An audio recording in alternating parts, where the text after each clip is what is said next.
Last night we left a man sitting down in the middle of a war, his bow fallen at his feet, unable to fight the people he loved.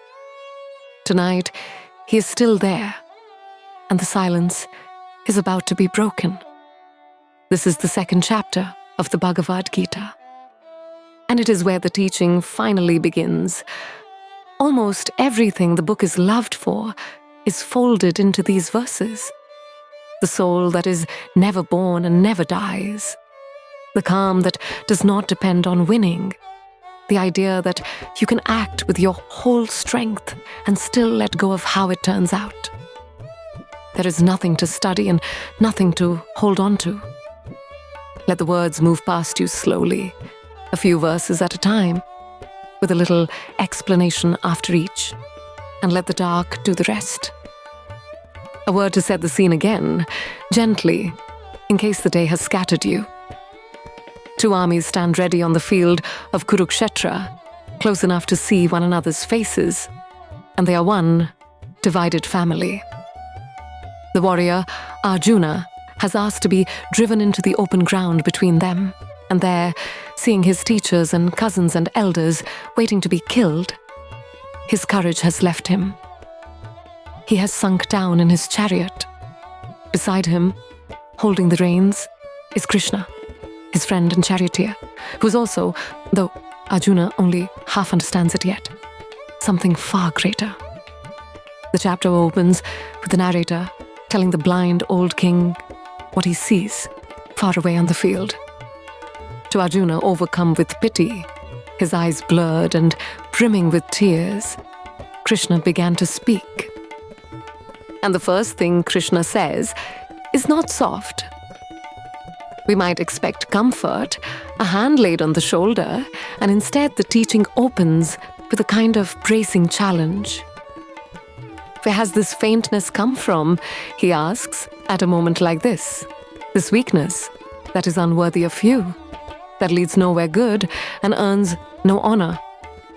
Do not give way to this powerlessness, he says. It does not belong to you. Shake off this small faint-heartedness and stand up.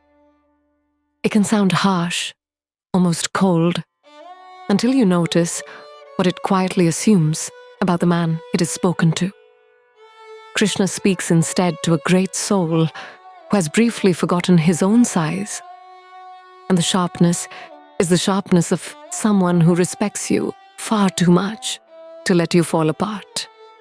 The real comfort comes afterward, and it is built to last.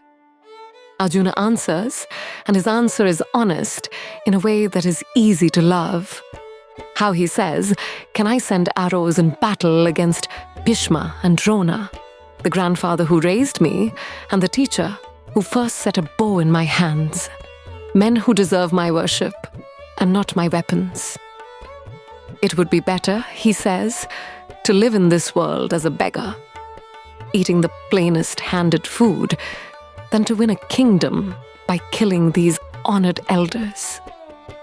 For every pleasure I won that way would taste of their blood." And then he says the truest thing yet. "I do not even know which would be better," he admits, "that we defeat them or that they defeat us. Because the very people I would have to kill in order to want to go on living are the ones standing here in front of me." He has argued himself all the way to the edge of his own reasoning and found no flaw there.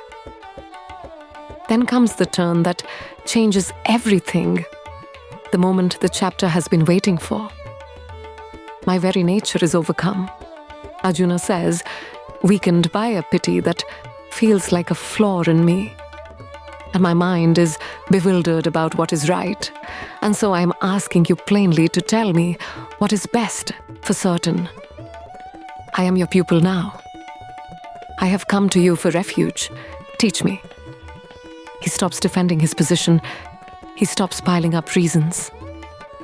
A moment ago, he was a warrior explaining why he would not fight, and now he is a student asking to be taught, and the whole opening of the door lies in the distance between those two.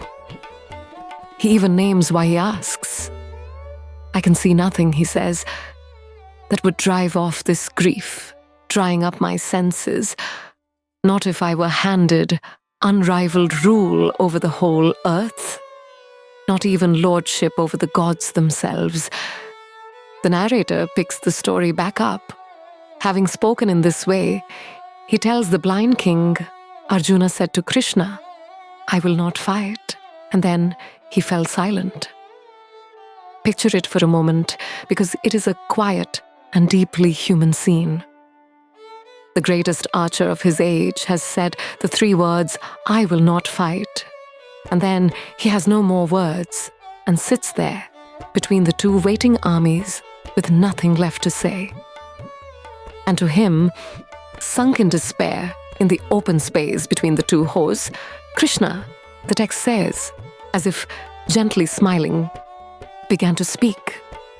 That small phrase, as if smiling, is worth carrying down into sleep. The answer to the deepest despair in the whole book begins not with thunder, but with the faint, unhurried smile of someone who has been waiting patiently for exactly this question. What Krishna says next is the true beginning of the Gita, the first line of the teaching, and the whole of the book grows out of it. You grieve, he says, for those who should not be grieved for, and yet you speak words that sound like wisdom. But the wise grieve neither for the living nor for the dead. Sit a while with how strange and how large that is.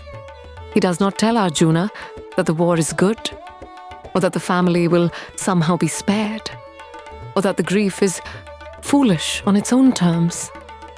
He goes underneath the grief, to the quiet assumption hiding inside it, the assumption that death is the end of someone, that to die is to be lost. Everything he says for the rest of the night is an unfolding of this one gentle correction.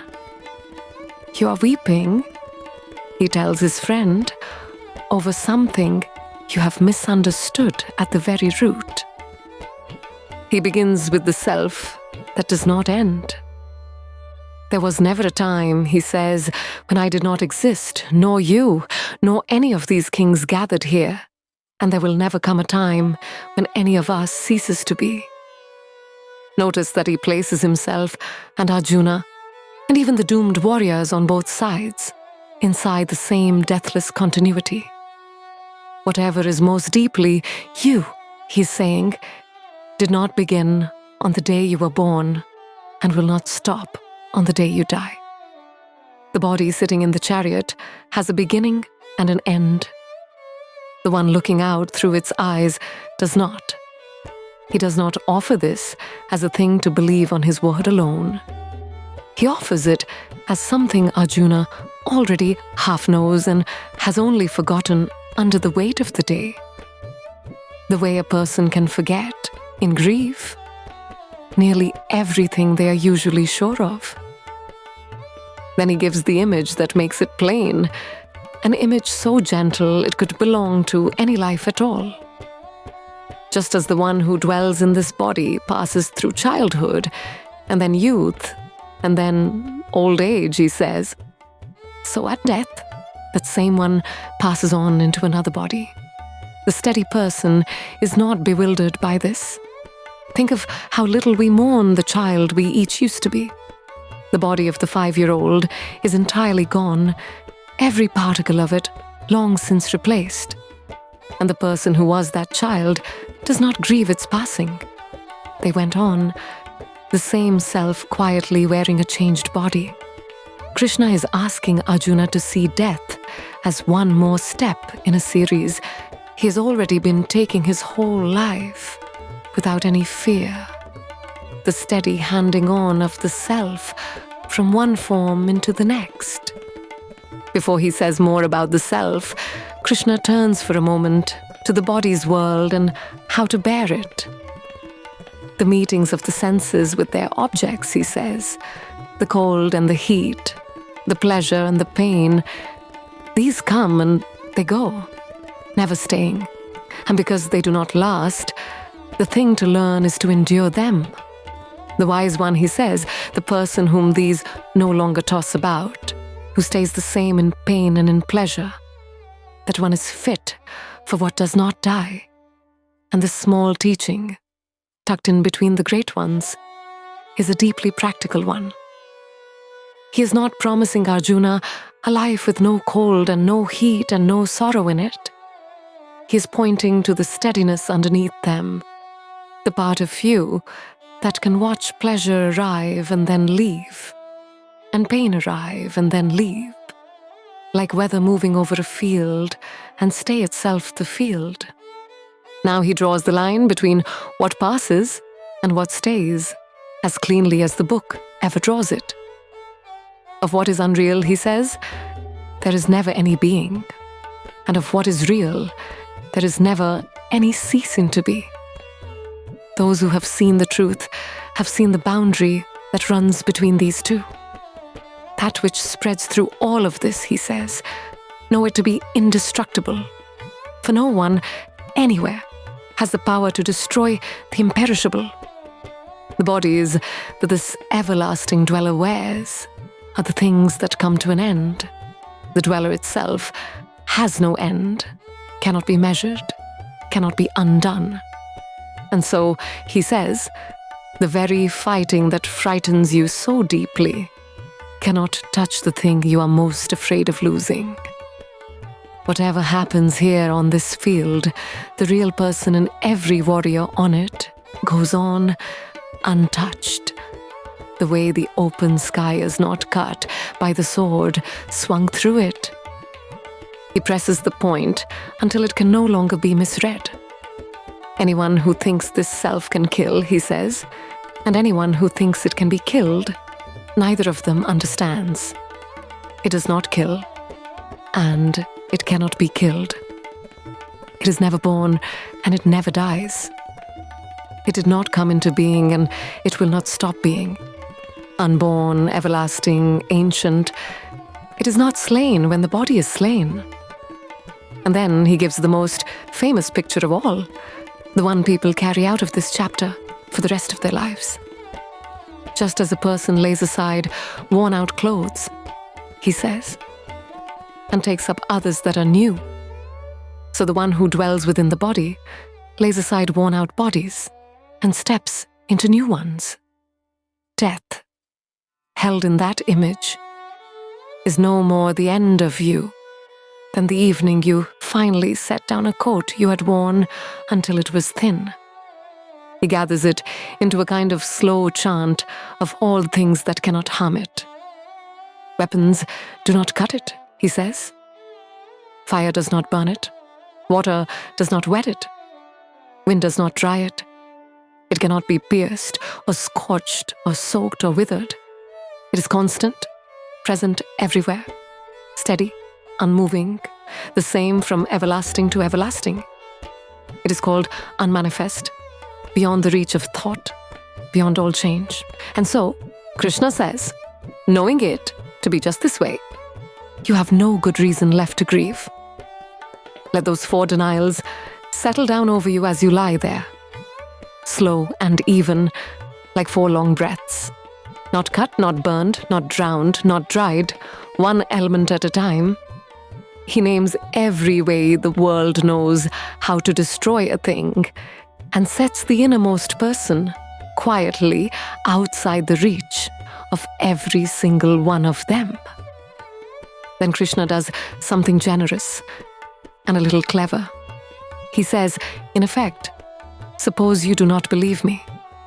Even if you think this self is forever being born and forever dying, he says, even then, there is no real cause for grief, because for whatever is born, death is certain, and for whatever dies, birth is just as certain, and you should not mourn over a thing that cannot be avoided. He even meets the plainest, most ordinary view of things. All beings, he says, are unseen before they are born, and unseen again after they die, and clearly present only in the short stretch of time between. They come out of the unseen and they return to it. Given that, he asks, where is the sense in all this mourning? Whether you take the very highest view of things or the simplest one of all, the grief, he gently shows, has no solid ground left to stand on. He pauses over how rare it is to grasp any of this.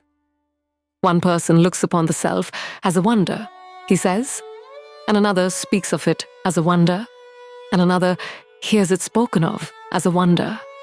And even after all of that, no one quite knows it. It is not a failing in Arjuna alone. The deathless thing at the center of a person is hard to see, and Krishna says so plainly, which is its own kind of kindness. Then he closes the long teaching on the soul with one steady line. The dweller in the body of every living being, he says, can never be killed. And therefore, you have no need to grieve for any creature anywhere.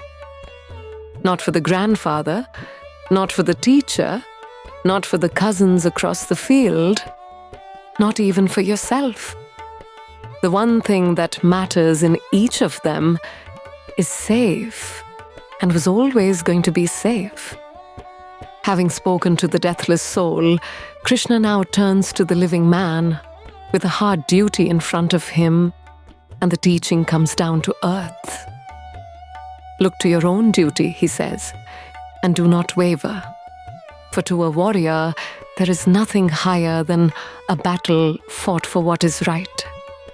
Happy are the warriors, he says, who are offered a just war like this one, an open door standing wide to heaven.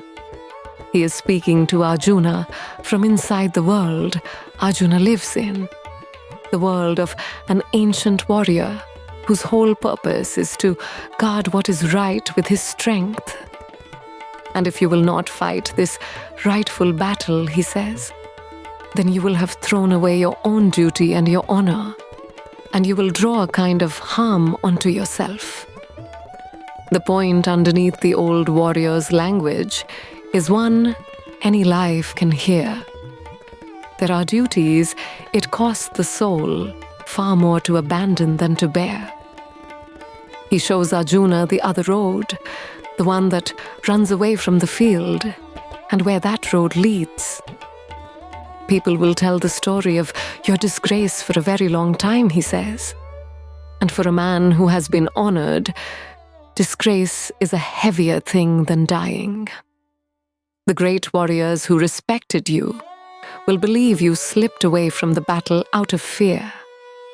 And those who already think little of you will say cruel things about the strength you no longer dare to use, and little could be heavier to carry than that. He even turns it the other way, almost lightly. If you're killed, he says, you will reach heaven, and if you win, you will enjoy the earth. So either way, rise up, resolved. He is not glorifying death here, so much as quietly cornering Arjuna's despair, showing him that the path of collapse he imagines as the gentle one is in truth its own long kind of suffering. And then he says the line that turns the whole grim argument into something spiritual, the hinge that lets all of it become a teaching rather than only a push toward war. Hold pleasure and pain as the same, he says, and gain and loss the same, and victory and defeat the same. And in that even mind, prepare to do what is yours to do. Acting in that way, you will take no wrong onto yourself. There it is. The first quiet appearance of the idea the rest of the chapter will open like a flower. The thing that binds a person is not the action he is beginning to say, but the grasping. Do the thing that is yours to do, but do it without clutching at how it turns out, level in your mind, whether it brings you sweetness or sorrow, and the deed will pass cleanly through you and leave no stain behind. Krishna names what he has just done, the way a teacher marks a turn in the lesson. What the first have given you so far, he says, is the understanding, the clear seeing of how things stand. Now hear how to carry it into action, for with this in your mind, you will slip the bonds that deeds usually tie around a person. And then he says the thing that makes this whole path so quietly hopeful. On this road, he says, no effort is ever wasted, and nothing you do goes backward. Even a little practice of this way protects you from great fear. Nothing you put toward it is ever lost. Then he draws the contrast that defines it. In this path, he says, the mind that has decided is single and steady and points all one way, while the minds of those who cannot decide branch off endlessly in every direction, scattered among 1,000 wants. The steady life, he is saying, begins with a mind that has stopped splitting itself. He turns carefully to a danger he wants Arjuna to see, and here we should tread gently and fairly. There are people, he says, enchanted by beautiful and elaborate words, who treat ritual and reward as if they were the whole of the sacred, always reaching for pleasure and power and a good place in the next world. And all that flowery talk so fills their minds that they never settle into the deep steadiness where real insight grows. He is not condemning the old scriptures or the rites themselves. The tradition holds them dear, and so does he. He is warning against mistaking the means for the end, against loving the ceremony and the prize so much that you quietly forget what they were ever for. To one who has found the living water everywhere, he says, a single well is of little use. To the person who has seen for themselves, the endless machinery of bargaining with heaven grows still.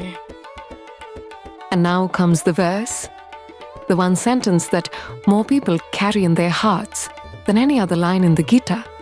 So let the room be very still for it. Your right, Krishna says, is to the action alone, and never to its fruits. Let the fruit of your action never be your motive, and do not let yourself be attached to not acting either. Stay here a long moment. He is not telling Arjuna to stop caring, or to do careless work, or to want for nothing at all.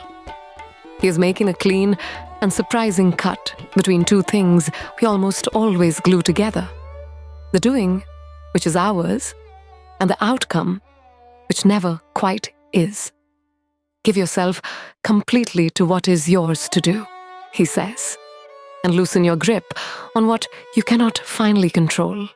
The result, the reward, the way you will be remembered. And do not swing to the other side and use this as a reason to do nothing. Act fully and let the harvest be whatever it will be. He gives that clean-cut a name and a method.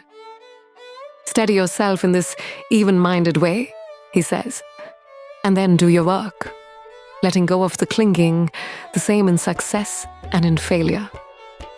This evenness of mind is what is meant by yoga. This is the joining the word is pointing at. Action driven by hunger for its reward, he says, is far below action done from this quiet evenness. So take your refuge in the steady mind itself. Pitiable are those who act only for the sake of what they can get out of it. Hear what he has quietly done to the word yoga.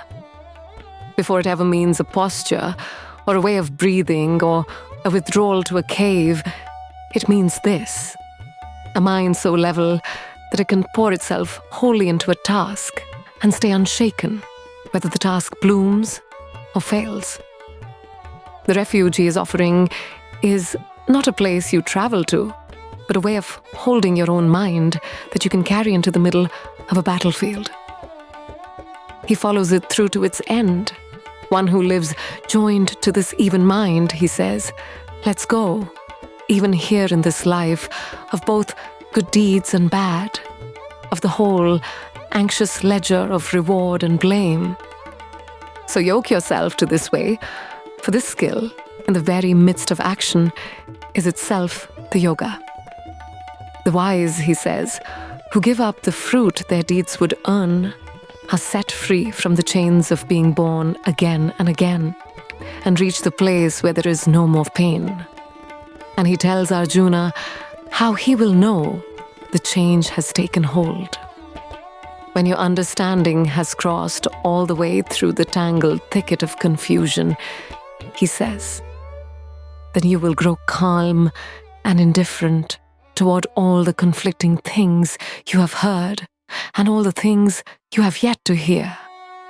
And when your mind, no longer dragged this way and that by competing doctrines, stands still and unmoving in the deep silence, then you will have reached the joining. Then you will have arrived. Here Arjuna speaks for the first time since his collapse, and his question is the perfect one, the question that turns the rest of the chapter into a kind of portrait. He asks what such a person is like, the one whose wisdom has grown steady, the one settled in that deep stillness. How does a person like that speak, he wants to know, and how do they sit, and how do they move through an ordinary day? He is asking for something he can recognize, a face, a way of being in the world. And Krishna answers by starting from the inside. When a person lets go of all the cravings that move through the mind, he says, every one of them, and finds their contentment in the self, by the self, needing nothing from outside in order to be whole, then that person is called one whose wisdom stands firm. The steadiness begins, he says, not in what they do, but in no longer needing the world to be a certain way before they can be at peace. He fills in the portrait with strokes any of us can feel the truth of. The one whose mind is not shaken when sorrows come, he says, who does not go hungry and grasping after pleasures, who is free of craving and fear and anger, that one is called a sage whose mind is steady. And then a line that is easy to misread as coldness and is its very opposite. The one who is not overly attached anywhere, he says, who meeting good fortune or bad, neither leaps up with delight nor recoils in hatred. That person's wisdom is firmly set. He is not describing someone gone numb, someone who has stopped loving the world. He is describing someone who has stopped being yanked around by it, who can meet a good day and a hard day with the same steady warmth, fully present to both and owned by neither. It is a kind of freedom most of us only taste in small moments, and he is saying it can slowly become a way of standing. Then he gives the image people remember, the small animal that carries the whole teaching on its back. Just as a tortoise draws in its limbs from every side, he says. So when this person draws the senses back from the things that pull at them, their wisdom stands firm. He is honest, though, about how hard it is. The objects of desire fall away from someone who refuses them, he says, but the taste for them can linger on. And even that lingering taste, he says, finally lets go when the highest is seen. And he warns that the senses are strong. They are so turbulent, he says, that they can carry off the mind even of a wise person who is trying.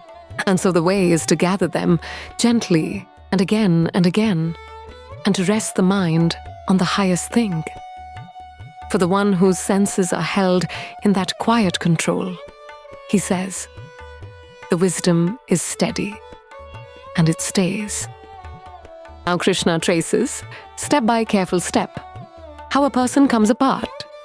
And it may be the most quietly useful thing he says all night, because it is so exactly true to how we are.